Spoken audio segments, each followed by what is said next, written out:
Hi and welcome to PN Snapshot. I'm Ollie Terry. And I'm Chaewon Moon. And we are researchers at the Seoul-based think tank Peace Network.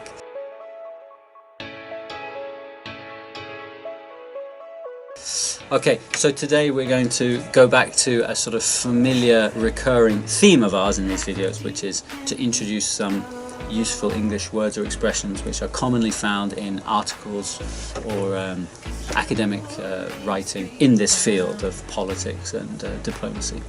I think this is the third video of this kind. Yeah.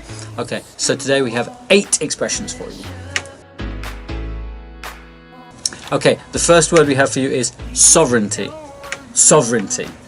So I actually chose this word, and the reason I chose it is it's a really commonly found word in academic writing. Around the time that there was the THAAD controversy in South Korea, people questioned South Korea's sovereignty. So it's a commonly used word, but it's one that I think certainly my students don't use very often. And basically it means independence. So sovereignty means independence, your ability to rule yourself. Sovereignty는 한국말로 주권이라는 뜻을 가지고 있는데요. 이제 주권 국가라고 하면 independent nation이나 아니면은 어떤 표현을 쓸지 잘 모르시는 분들이 있는데 이제 sovereign nation이라고 하면 주권 국가라고 표현할 수 있습니다. The second expression is sour relationship. This means that relationship goes bad or gets spoiled. 한국말로는 이제 관계를 언짢게 하다라는 뜻을 갖고 있는데요. sour가 신맛인데 관계가 셔지다, 관계가 좀 불편해지거나 아니면 언짢아지다라는 표현으로 사용을 합니다. The example sentence can be the failed summit in Hanoi soured the relationship between US and North Korea. Number 3 is bolster. Bolster. So this was another word which kept popping up in articles that we looked at, and it's really simple meaning. It means to strengthen or to support something. It's like 강화하다. Yes. 강화하다. Yes. So you might see something like North Korea has bolstered its missile technology or bolstered its defense. Just means to strengthen. It's one of those high-level words that you might find in military-related articles. Like bolstered alliances? Bolster alliances, yeah, it could be related to soft power or something. Our next expression is buttress.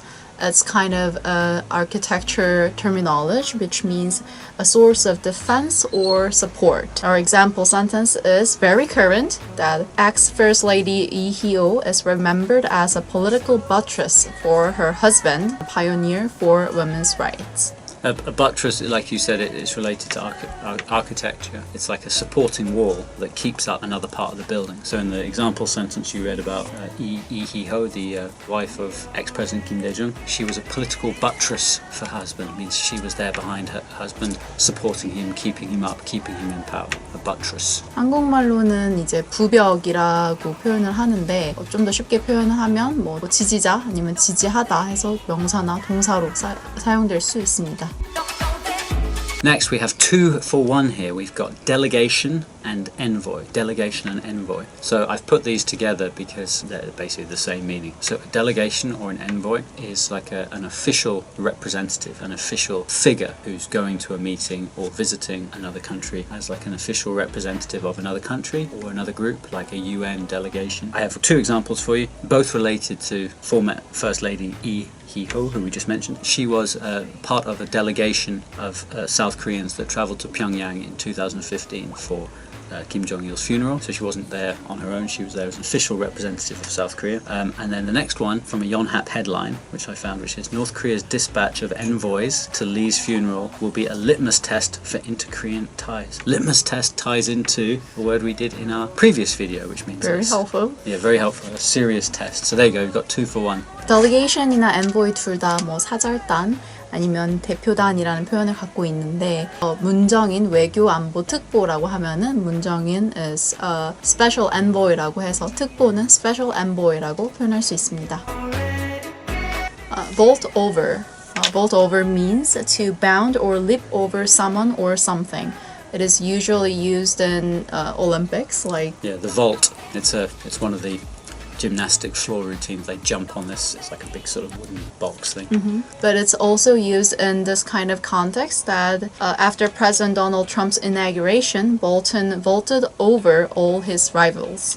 볼턴 국가안보보좌관이 이제 그의 라이벌들을 다 뛰어넘었다라고 표현을 할 때 이제 은유적으로 이렇게 vault over이라는 표현을 사용합니다. Next we've got to slam, slam.